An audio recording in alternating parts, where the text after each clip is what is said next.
Hello, everyone, and welcome back to Esoterica. I'm Leah Eichler.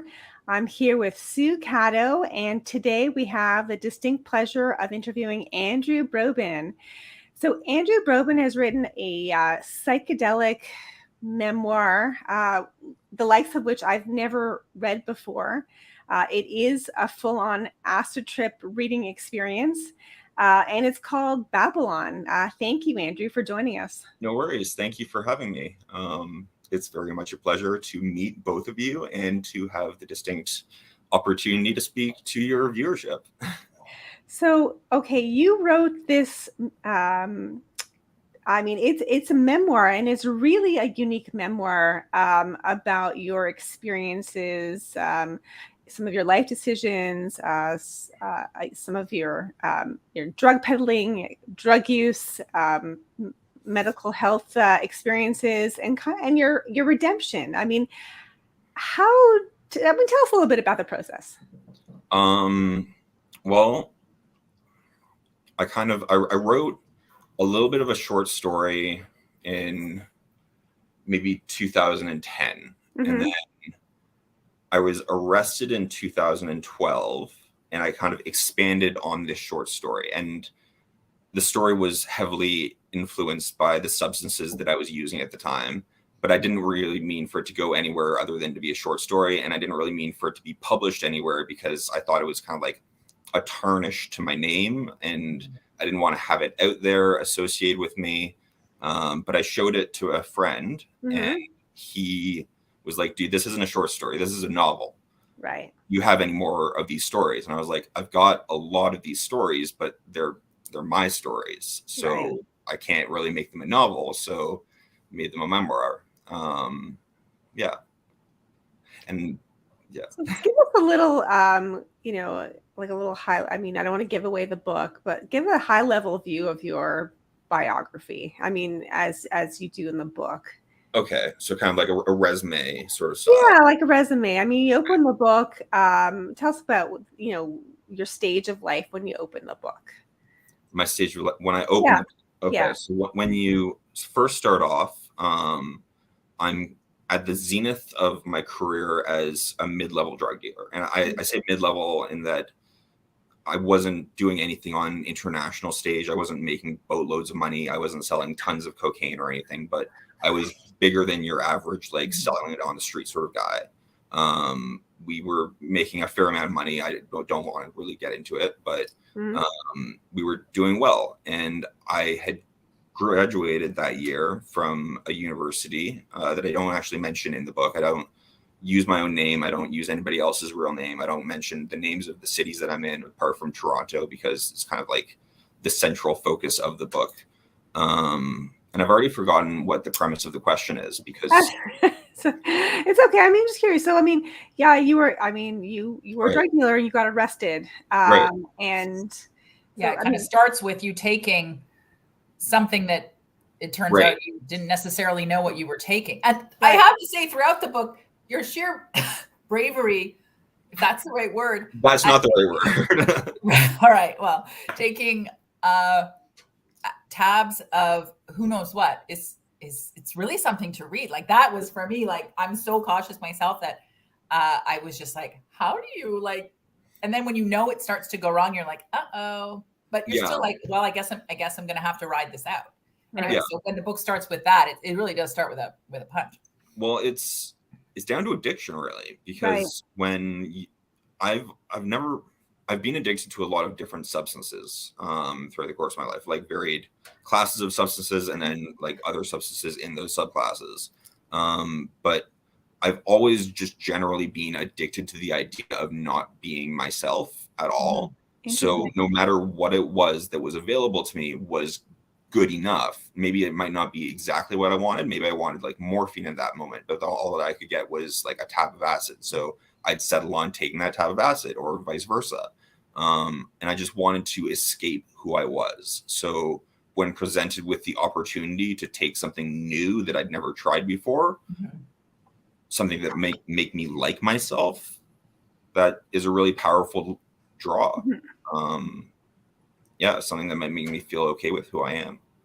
Can you maybe, which I'm very curious about, especially in terms of, this conversation, like there's been, obviously in the last decade, at least, a lot of talk about addiction, a lot of talk about mental health. How does the addiction and the mental health components like interact in your life? I mean, you were diagnosed as having, I believe, a bipolar disorder. Yeah.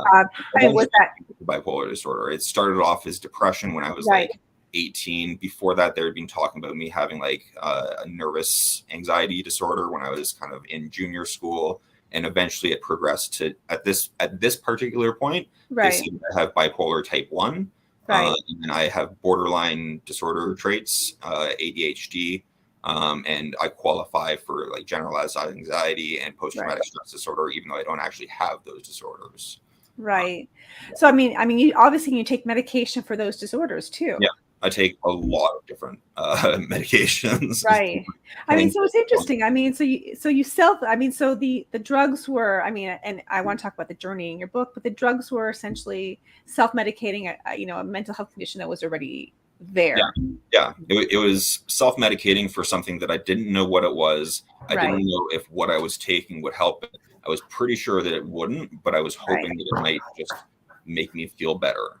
And I wasn't sure what I meant by better. I wasn't sure what that would look like. But if different was better, then I was willing to settle for that at any cost. Did you think, I mean, you went to university, you had a thriving career, you could say, like you were making plenty of money. I mean, did you ever ask yourself at that in your late teens or early 20s, the kind of college years, where this was going to take you? Did you ever think, oh, I'm going to give this up and lead a kind of quote unquote normal life? Did you think I'm going to die so I don't have to worry about it? Yep. I had thoughts of both. So I've always like vacillated my thoughts between extremes. So one part of me wanted to be a budding writer. So I wrote a lot of poetry. I wrote some short stories, all that sort of stuff. None of it ever went anywhere. But I was excited about the prospect. So part of me thought, I'm going to die at 22 or so. I'm going to put out a book of poetry. I'm going to be considered like fantastical. And then I'm just going to disappear into history. Another part of me wanted to build up my empire, sell it off to my partner, which is what I eventually did. I sold my client list and everything. And then set up shop in Toronto as like a legitimate business person doing something, or just have that as a set of savings that I could pull out of every once in a while I followed my actual career path that I wanted to, of being a writer or an editor or something in marketing or communications. I never really anticipated being a long-term drug dealer. But that didn't stop me from acting as if I was going to be one, because when you're in that sort of mindset and in that market, and in those like 10 years of intense like lifestyle, you have to commit yourself entirely to it. And there's not really much room for thinking what else you could have. I did have dreams of giving it up, but you just get stuck in a cycle. Because when have you sold that last gram, right? You're already planning to buy the next kilogram before you've sold off the last of your other stuff. And you can't have anything just floating out there. So what was there like the scariest moment during your drug dealing career? I mean, having pistols drawn on me by the police was pretty scary. That was in the book. It's close to the beginning, I believe. I'm not sure, because the book is so non-linear that I can't even remember where it all happened. And at one point, my editor called me and she was like, "So Andrew, like, have you finished the book yet?" And I was like, yeah, it's all done. Like, I've got the last chapter, so and so and so. She goes, "Okay, how does it finish?" I'm like, "Oh shit, I can't remember." It's just because it's so out of whack with like everything else that's going on. And again, I've lost the premise of the question. No, I'm just curious. What was the scariest moment? I mean, was the moment when you really thought I need to get out of this? I guess the getting arrested. Getting arrested. Knowing like there's a character named Solus in the book. every time that I met with him, I considered leaving the industry just because I know that he has no qualms whatsoever about doing something terrible to anyone, right? Like you wouldn't have to spark him off. I've heard stories of things that he'd done to other people, and I just didn't want any part of being around him, except that he had the best access to all the best stuff at the greatest prices. So of course I was going to go to him because that just made good fiscal sense. Right. But you're not thinking in the long term when you're 16, 18, 20, making tons of money and high out of your skull all the time. Yeah. Did your tell us about the relationship with your family throughout the early years? I mean, you reconcile with him throughout it later in the book, but how was there falling out? Did they know about your drug use? Did they know about your dealing? Yeah, there have been a few fallouts with my family over the course, not like a few fallouts, but a few flare-ups of them realizing what's going on, and kind of like there will be a long period of them thinking that I'm a certain person, and then something will come out that I've done which will change their interpretation of who I am. Right. I've also always had a fairly fractious relationship with my mother, and I think that's just mostly because she's the most like me in temperament, and I have a lot of difficulty with being with myself. I seek out others as a means to distract myself from just who I am. I love her to death. I would love her, or I would miss her just as much as if my dad or if my sister passed, but we've just always butted heads about stuff, and both very, very dominant personalities. And that comes from her father, my grandfather. He was very bullheaded and like a very lovable guy, but he passed recently. And he was stubborn, just kind of plants his feet, wouldn't move. And were they part of your eventual, you mentioned like it is kind of a redemption story at the end. Were they part of your eventual redemption or getting out of that lifestyle? Yes. So sorry, can you repeat? I guess I just wanted to hear a bit about how you got out of your lifestyle and and whether your family was a help in moving away from dealing and also excessive using. Not really. They are always people that I've hid it from. So for the purposes of harm reduction, where I might want to use less but still use it, I haven't been able to kind of bring that up to them. So it propels itself. It ignites and it just goes from there, and I can't quell it. And then they start to notice that I'm acting weird, and then that starts reverberating back on me, and we come to blows. So it's really difficult to bring stuff up to them. They are really helpful. They extend huge amounts of patience and help to us, to me and my partner, Chuckle Skullfucker, who you'll also meet in the book.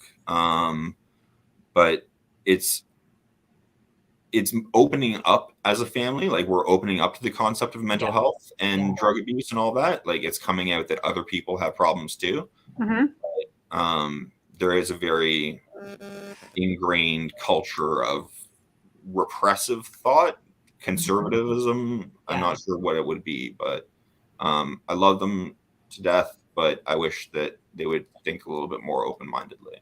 Right. So tell us about the process of getting this memoir out. I mean, I imagine, and we discussed this a bit previously before the call, that there's some anxiety. I mean, this is your life on the page, and it's there for posterity. I mean, how does that scare you? Do you feel like you can never be someone else now? I mean, how does that work? At work, I've changed my name to my middle name, so that when people Google me, the book isn't the first thing that they see. I didn't want it to be called a memoir. I was telling you before the interview began, I didn't want it to be called a memoir. I wanted it to just be a fiction story. Yeah. But when I pitched it to my editor, all that I had was about 20,000 words. And that's just kind of like a sample. And you can't really pitch a sample of fiction to someone and have them be like, oh, yeah, that's great. Like, I'm going to take that on. Yeah. So I pitched it as what it was, the truth. Yeah. And she called me back about 2 weeks later and she was like, I don't want to get you too excited, but I'm pretty sure that you've got a book deal here. Right. Now I need 60,000 more words. How hard was it to actually write? I mean, given that you've said there are some issues of memory for you left over, how hard was it to write? It was very, very like people say that their memoirs are difficult to write. This was I don't know if I can curse away, right? Sailor mouth out the wazoo. It was so difficult. It took me 10 years to write the first 20,000 words, and then the other 70,000 or whatever that came out in like 8 months. And that 8 months I was working full time. And I was really depressed, and I was in not a very great like living circumstance. Pushed through it, and it was so painful. And so many of the chapters, like the chapter about Java, my dog, I can't read that anymore. There are just vast portions of this book that I don't think I'll ever read again. At readings, certain chapters are just like off limits. I'm not going to downplay how hard this was. It was one of the most painful things that I've ever. How did you keep going? Like, what made you keep going?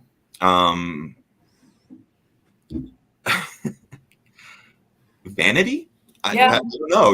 Like something as simple as that, wanting someone to read my story, because at the end of the day, it's heavily ingrained in the fabric of the story is that I think differently from most other people, and I feel alone because of that. So I want other people to think the way that I do.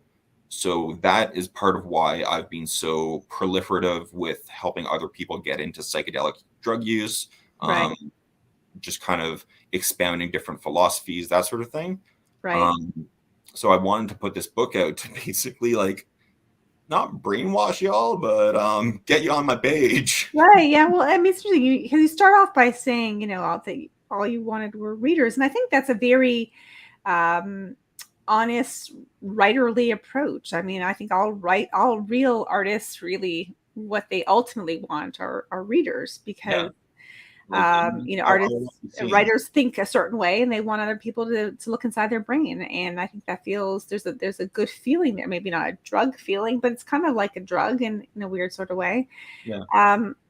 So tell us about your perspective on psychedelics now, since you said that earlier. I don't take psychedelics anymore. The only substances that I take are cannabis and nicotine. So I chew Nicorette gum, and then I consume cannabis by a variety of different means. I work at a dispensary. That's just something that I do. And occasionally I'll have a beer or wine or something, but I was never really into alcohol, which is weird, because that is so easily available. Such a deliriant, but I just didn't have an interest in it. Probably a good thing, because it's a quicker road to ruin. Yeah, exactly. Sorry, what was the question again? So what are your views on psychedelics now? I mean, now it's interesting because now, I mean, it's becoming mainstream. I mean, when you start your book on, 20, I guess in early 2010 we had a very different perspective of psychedelics than we do today. So you would tell people that you're, I can't even remember the list of drugs, but the psilocybin and the different the ayahuasca and the I can't even remember the M5 different versions. MBOME. Yeah, I mean, but now I know they're discussed openly in conversation, and people talk about their therapeutic. So how does a recovering drug addict think about psychedelics now? That's actually essentially my question. So, it's hard to answer this without feeling like I'm the smartest guy in the room. No, well, you can be the smartest, especially on this topic. You're the smartest guy when it comes to psychedelics in this room. I'm the most schooled in this particular discipline. I have in grade 11, my law teacher asked the class who thought cannabis would be legal within their lifetimes. Yeah. And I was the only person who put up my hand. And I'm not sure whether that was because other people were scared of him or whether other people just didn't believe in it. Yeah. But I would think that at least one other person would put up their hand. And he picked me out and he was like, why do you think that? And I said a litany of different reasons that I believe cannabis would be legal. And he just kind of shut me down and went about his day, about his way. And then in 2018, about 10 years later, it was legal. Back in 2010, I foresaw what was going to be happening in 2020, 2022 with psychedelics. I knew that there was a positive place for them in medicine, and I knew that there was a negative place for them through illegalization and the proliferation of designer drugs around that. Because it's not necessarily the main classical tryptamines or psychedelics or what other drugs are the issues. It's not mushrooms or mescaline or MDMA. It's all the drugs that people have designed to circumvent the laws regarding LSD and mescaline and psilocybin. Those are really, really dangerous. And those are the sorts of drugs that are on the tabs at the beginning of the book that send me into an absolute frenzy. And those are the drugs that are killing people. Right. No, I'm sure that's true. I'm sure that's true. So for purposes, I mean, I people talk about microdosing all the time, but this is like a different world where you want to do it safely. You want to do it with recognized. And I would love to be able to do psychedelics again. Unfortunately, I'm on lithium now, which is contraindications with psychedelics. So I don't even want to deep dive anymore. There's a passage at the end of the book that kind of I go way over the edge. I just get higher than I would ever want to be, and gravity is calling to me from here on forth. I just want to be within gravity's bounds. So I would only ever want to microdose again, but I just can't because of the lithium contraindication. So eventually I would like to come off of lithium and do microdosing with the assistance of a psychoanalyst or a psychotherapist or psychiatrist, but it's just not in the books for me right now. I do think that it's a very good idea for other people to do. And I don't know if I'll get in trouble for this, but I don't think that you necessarily have to limit yourself to being monitored by a psychoanalyst if you are just microdosing mushrooms or something. Right. I know I work at a dispensary. I know a lot of people who microdose psychedelics and go to work or do their taxes or do whatever. It's just a way to brighten your day. As long as you don't have certain underlying psychological disorders that will be exacerbated by psychedelics, like schizophrenia or something in that vein. So tell us about. No, I just wanted to know about how you turned it around and your family life now. Okay. So after my falling out with my family, basically I was good with my family, and then had a really bad episode where I took far too much LSD while on lithium because I didn't know at the time that there was a contraindication. And I went to the hospital. I almost drowned. It was just a bad scene all in all. And my parents saw me and they were less than enthusiastic about me being in that state. And I responded, and basically there was a fracture in the family. So that fracture existed for almost 2 years before my grandfather started. He had been sick for a while, and I knew that he was getting sicker, and I knew that if there was going to be an end to him being with us, then I wanted to be part of that. I wanted to be with him. So I reached out to my grandma, and I said, I want to be with you, basically. And then that extended to my dad and my sister and eventually my mom. and we had roundtable discussions with my psychiatrist so that everyone felt safe, so that there was a moderator. And then before we know it, like really, really quickly, we were sitting in their backyard around the fireplace, just kind of having beers, talking about politics, the crazy ass politics, and just commiserating about the time that we'd spent apart and what we could do together. And since then, they've been exceptionally helpful. That's very lucky, I think. Yeah. I think you're very, very fortunate that the reconciliation, and you even say in the book, happened quite quickly, which my guess is unusual. So, Yeah. No, I'm so blessed to have them as parents and as family. The issues that I have with them are down to mental health issues. Yeah.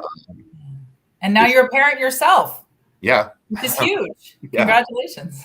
I hope we don't have to go through the same thing, but if we do, I'll love them all the same. Yeah. I just, yeah. It's terrifying. Yeah, I bet it's terrifying. So Babble On. Now, who would you want? Is there like a particular reader you would love to read your book? And who do you think would be still reading it in 10 years? Like, would you like your child to read the book in 10 years or 12 years?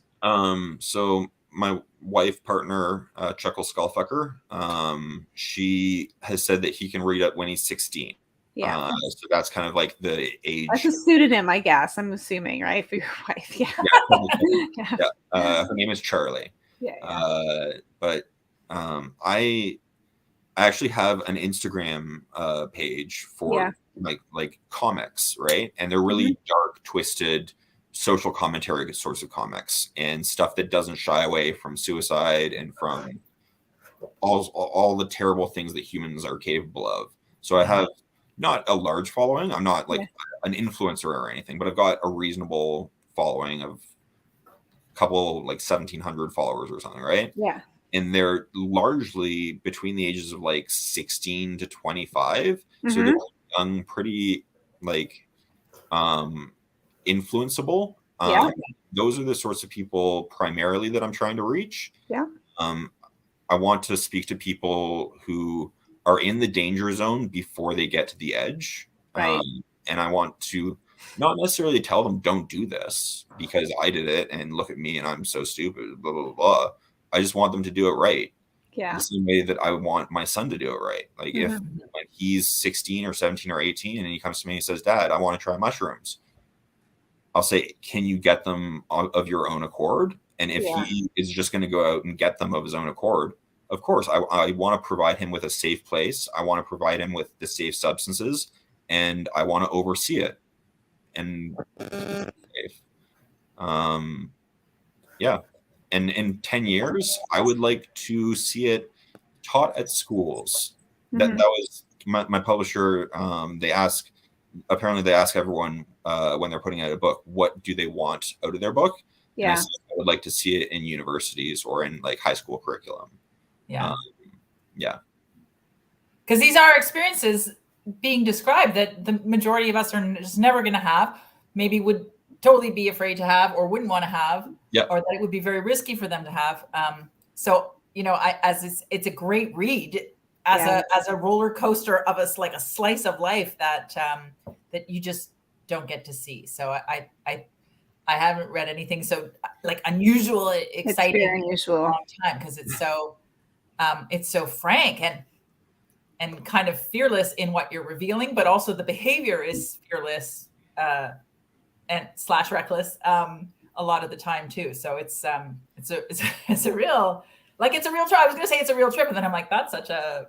Well, it is. I mean, it is kind of. Like it is a bit of a mental trip to read the book, though, right? And I think that's the beauty of it is you're almost going down this garden path with Andrew, and getting through the other side. And thinking, how is he still alive? You're a dumb luck. Yeah. Great. Yeah. Really good. There are so many instances that could have gone wrong. And I'm here by the whim of countless computational errors in the logic of the universe. Wonderful. Well, we're so glad you're here, and we're so glad that you wrote this book, and we can't wait to see what beautiful novels and poetry come forth from here on in. And just a last minute reminder to all of our viewers, it's Andrew Brobyn. His book is Babble On, and it's available at all stores, Amazon, you name it. All right. Thank you so much. Great. Well, thanks, Andrew, for joining us, and we will see everyone next week. Have a good one. All right. Take care.